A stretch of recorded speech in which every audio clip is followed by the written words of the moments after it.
यानी प्रोफेसर राजेंद्र सिंह रज्जू भैया विश्वविद्यालय के जो इवेंट सेमेस्टर के एग्जामिनेशन होने वाले हैं, आपको पता है वो जो एग्जामिनेशन 22 मई से स्टार्ट है। अभी तक उसका टाइम टेबल नहीं आया है, लेकिन टाइम टेबल जैसे ही आता है आप सभी लोगों को आपकी डेट और जो डेट्स एग्ज़ाम सीट है वो पता चल जाएगी। लेकिन यहाँ पर उससे पहले अब ज़्यादा समय आपके पास नहीं बचा है। इसी को देखते हुए मैंने बीएससी सेकेंड ईयर के स्टूडेंट्स जो हैं बायो के, उनके लिए एक सीरीज चलाई थी जिसमें मैं प्रीवियस ईयर के क्वेश्चन पेपर आपको सॉल्व करवा रहा हूँ और कैसे आपको राइटिंग करना है, कैसे उसको प्रिपेयर करना है अपना सिलेबस, उसके बारे में मैं बता रहा था। इसके पहले मैंने जो डिस्कस किया था उसमें मैंने बॉटनी पेपर फर्स्ट डिस्कस किया था। यहाँ पर मैं क्या देख कर रहा हूँ, अभी ये बीएससी सेकेंड ईयर का बॉटनी पेपर सेकेंड है, देख सकते हैं आप लोग 2022 का ये पेपर है। अगर आपने फर्स्ट पेपर का एनालिसिस नहीं देखा है तो इस वीडियो के डिस्क्रिप्शन में आपको लिंक मिल जाएगा, वहाँ से जाकर उसको देख सकते हैं और अपनी प्रिपरेशन को एनहेंस कर सकते हैं। ठीक है, तो यहाँ से आप लोग देख सकते हैं जो आपका सेकेंड पेपर है उसमें आपका सिलेबस क्या है। पहले सिलेबस आप लोग देख लीजिए। सिलेबस आपका इसमें cytology, genetics, evolution and ecology है।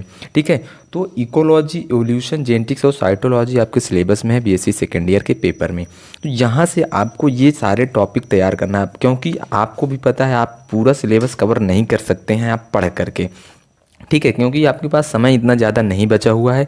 जितना भी समय है, अगर कोई कहे कि उसमें कैसे आपको प्रिपरेशन करनी है जिससे आपके जो मार्क्स है वो अच्छे आ सकें, अपने मार्क्स में आप गेन कर सकें अच्छे मार्क्स, तो उसके लिए बस एक ही रास्ता है। अब इसमें मैं आपको बता रहा हूँ कि 2 पॉइंट याद रखिए हमेशा कि जो एग्ज़ाम टाइम है अब इसमें आप रिवीजन कीजिए और प्रीवियस ईयर क्वेश्चन जितना हो सके उतना सॉल्व कीजिए। Question practice is the best way for your gaining your marks in your examination। ठीक है, तो यहाँ से जाकर के आप जितना ज़्यादा क्वेश्चन प्रैक्टिस करेंगे उतना ज़्यादा आपके लिए हेल्पफुल होने वाला है आपके एग्ज़ाम में। तो सिलेबस आपको पता है आपके सेकंड पेपर में क्या आने वाला है, लेकिन हाँ एक चीज़ ये हमेशा यहाँ से याद रखना, क्योंकि जो आपका ये 4th सेमेस्टर है तो जो फर्स्ट सेमेस्टर इसमें 3rd सेमेस्टर हुआ था आपका, उसमें भी इसके एग्ज़ाम हुए होंगे। तो सिलेबस के अकॉर्डिंग आप अपना सिलेबस निकाल के देख लीजिए आपको कौन कौन सा टॉपिक 4th सेमेस्टर में पढ़ना है, तो उसी को आपको पढ़ना रहेगा।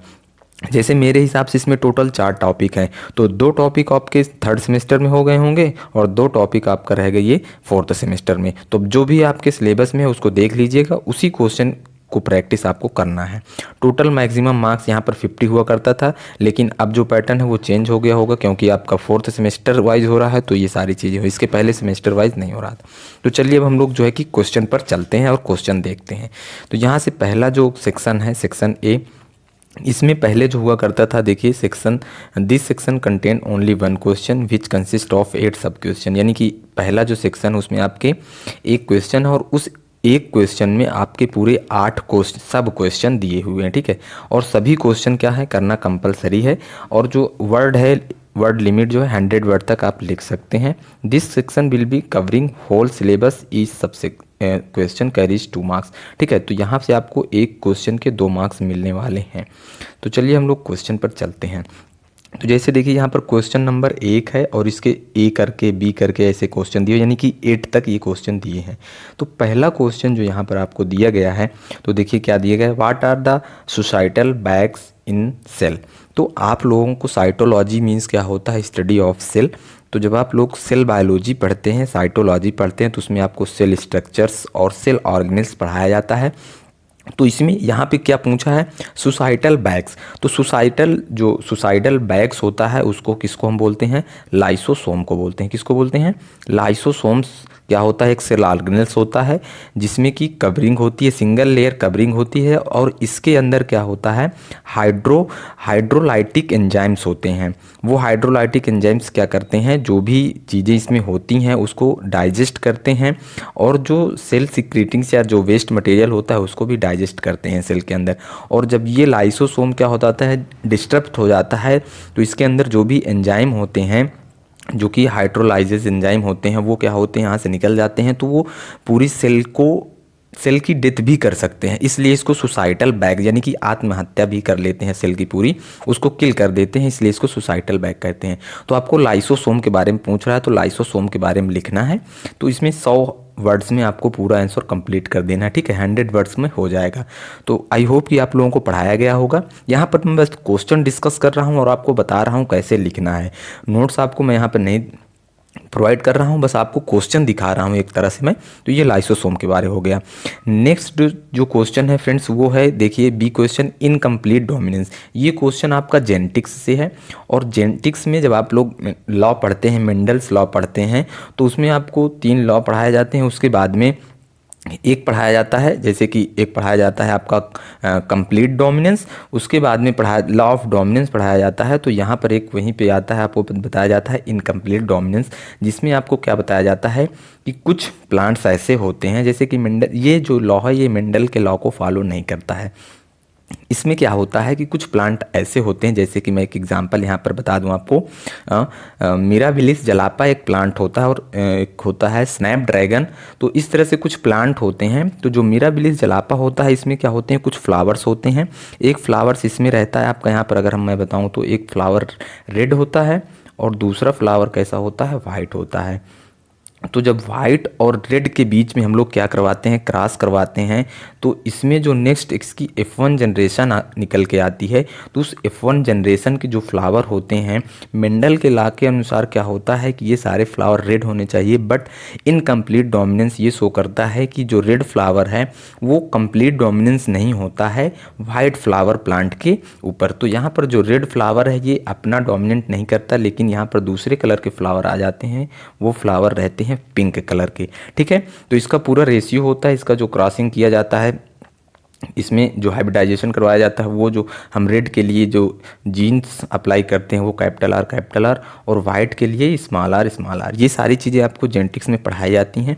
अब ये एक ही तरह का इसमें जो एलील्स हैं, यानी कि ये होमोजाइगस हैं, ये भी होमोजाइगस एलील्स हैं, और ये डोमिनेंट है, ये वाला रिसेसिव होता है।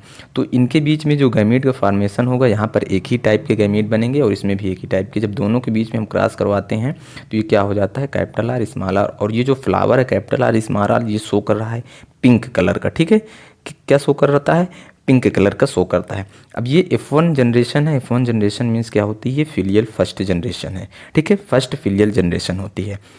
तो ये कैपिटल आर और स्मॉल आर जो पिंक फ्लावर, जब इनके बीच में सेल्फिंग करवाते हैं, जो F2 जो जनरेशन निकल के आती है, F2 जनरेशन में क्या होता है, इसका जो रेशियो निकल के आता है 1:2:1 का रेशियो निकल कर आता है।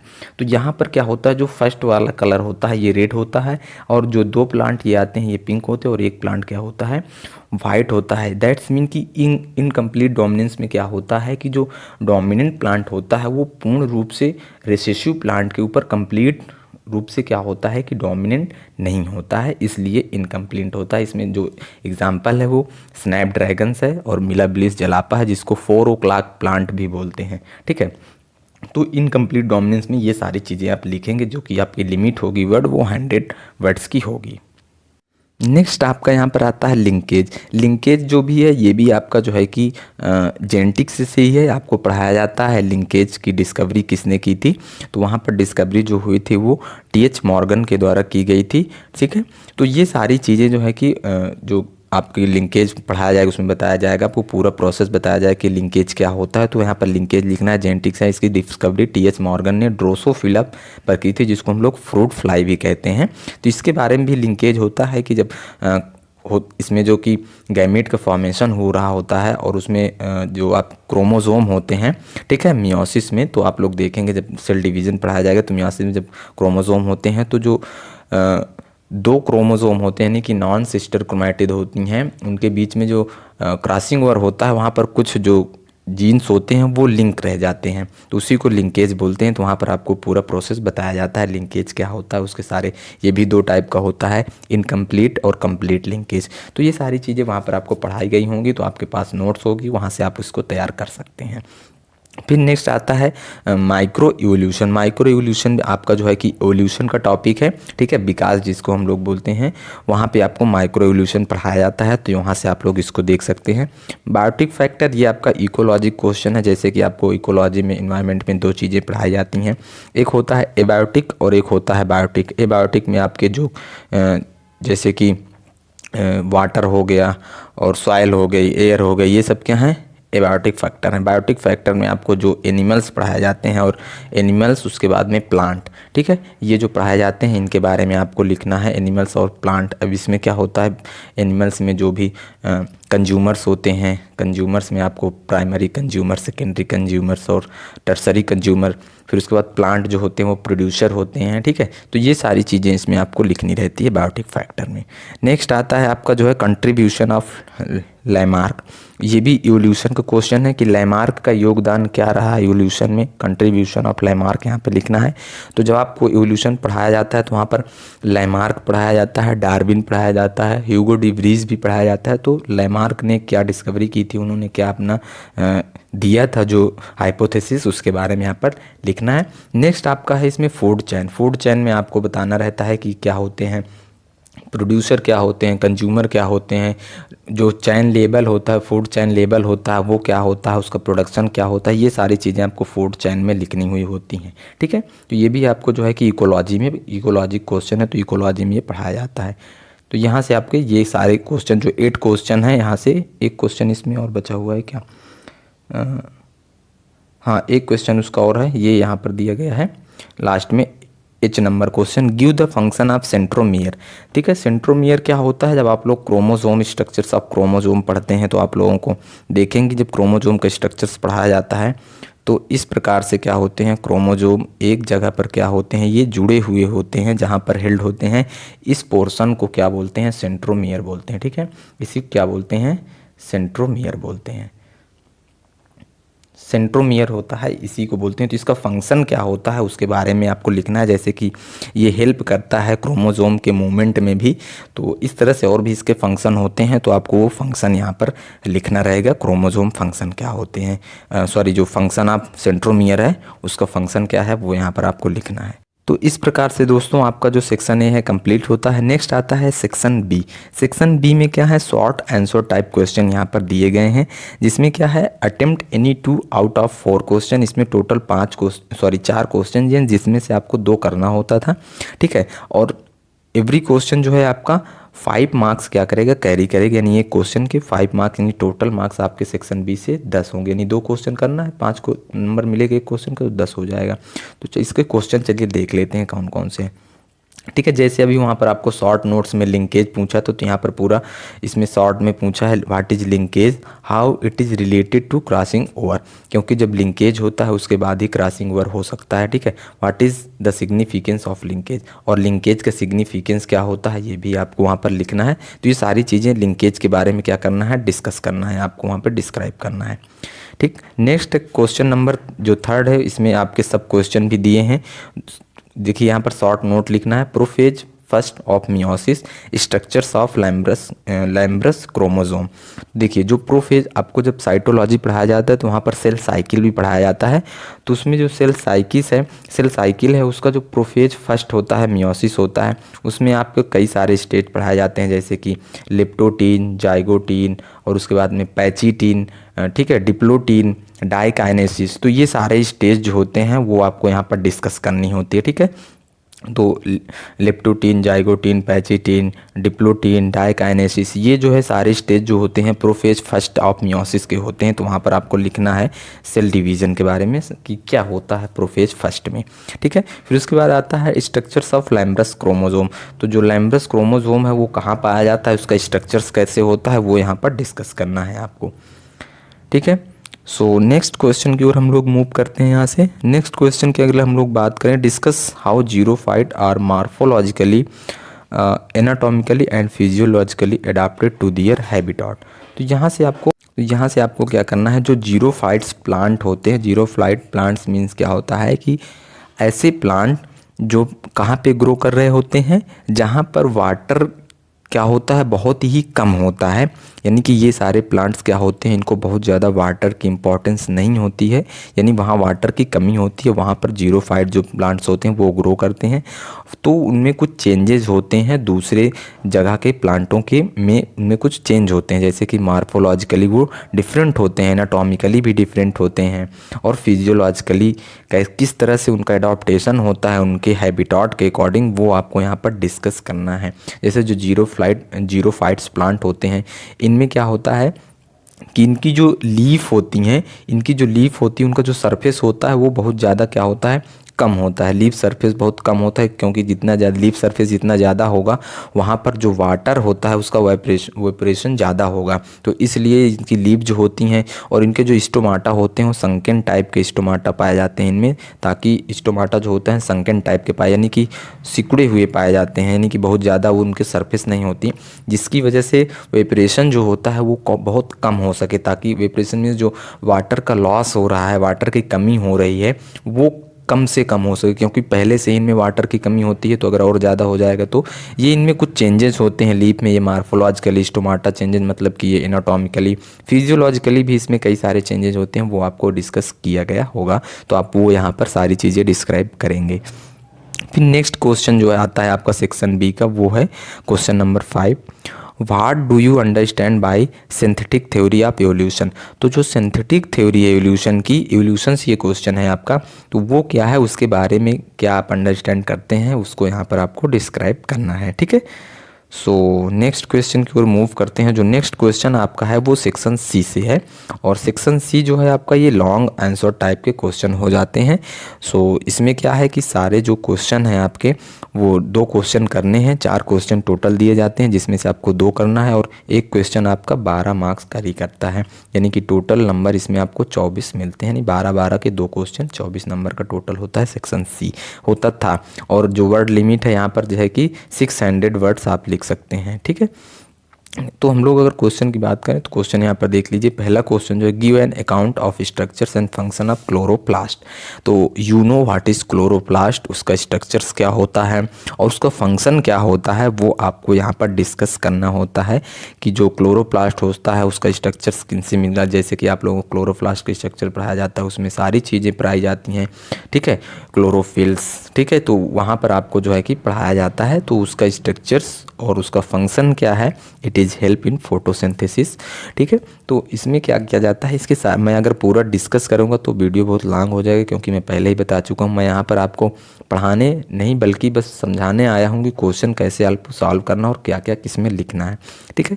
तो ये क्लोरोप्लास्ट के स्ट्रक्चर्स और उसके जो फंक्शन है वो आपको डिस्कस करना है, ठीक है। तो ये क्लोरोप्लास्ट क्या होता है, इसमें क्लोरोफिल पाया जाता है। क्लोरोफिल क्या होता है, एक पिगमेंट होता है जो कि ग्रीन कलर्स देता है, प्रोवाइड करवाता है, ठीक है। तो यहाँ से ये आपको इसका पूरा डिटेल में पूरा लिखना है, और फोटोसिंथेसिस भी डिस्क्राइब करना है इसमें, ठीक है। फोटोसिंथेसिस भी यहाँ पर आपको डिस्क्राइब करना है। सो नेक्स्ट क्वेश्चन की ओर हम लोग मूव करें। उससे पहले आपको बता दें, अगर आप लोग चैनल पर नए हैं तो प्लीज़ चैनल को सब्सक्राइब जरूर कर लीजिए और वीडियो अपने दोस्तों तक शेयर करिए। और अगर आपको थोड़ा सा भी वीडियो पसंद आए तो प्लीज़ एक लाइक ज़रूर कर दीजिएगा। काफ़ी ज़्यादा मेहनत लगती है ये सारी चीज़ें आपको प्रोवाइड करवाने में, और सारी जगह से ये सारे जो है कि मैनेज करना पड़ता है। तो इसके इतना तो बनता है आपका भी हक की वीडियो को लाइक करें और अपने फ्रेंडों तक, एक दोस्त को ज़रूर से ज़रूर शेयर करें, ताकि उनकी भी हेल्प हो सके आने वाले एग्ज़ाम में, ठीक है। सो नेक्स्ट देखिए क्या होता है, explain cytoplasmic inheritance with suitable example.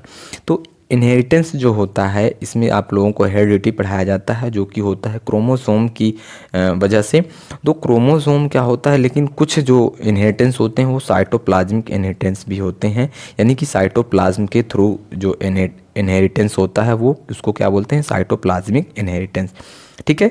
यानी कि क्रोमोसोम के अलावा जो इनहेरिटेंस होता है उसको साइटोप्लाज्मिक इनहेरिटेंस बोलते हैं। तो इसके बारे में डिस्कस करना है। आई होप कि आपको ये स्कूल या कॉलेज में, आपके कॉलेज में पढ़ाया गया होगा, तो वहाँ से आप लोग इसको जो है कि नोट्स रिवीजन करिए, और क्वेश्चन जितने भी वहाँ से पूछे जा सकते हैं वो तैयार कर लीजिए। दूसरी चीज़ भी लास्ट में मैं सबसे बताऊँगा कि आपको कैसे अपनी प्रिपरेशन करनी है, उसके लिए क्या क्या मेथड हो सकते हैं वो भी मैं लास्ट में आपको बता दूँगा, ठीक है। नेक्स्ट क्वेश्चन जो है आपका है वो यहाँ पर दिया गया है, right a note on the evolution of wheat.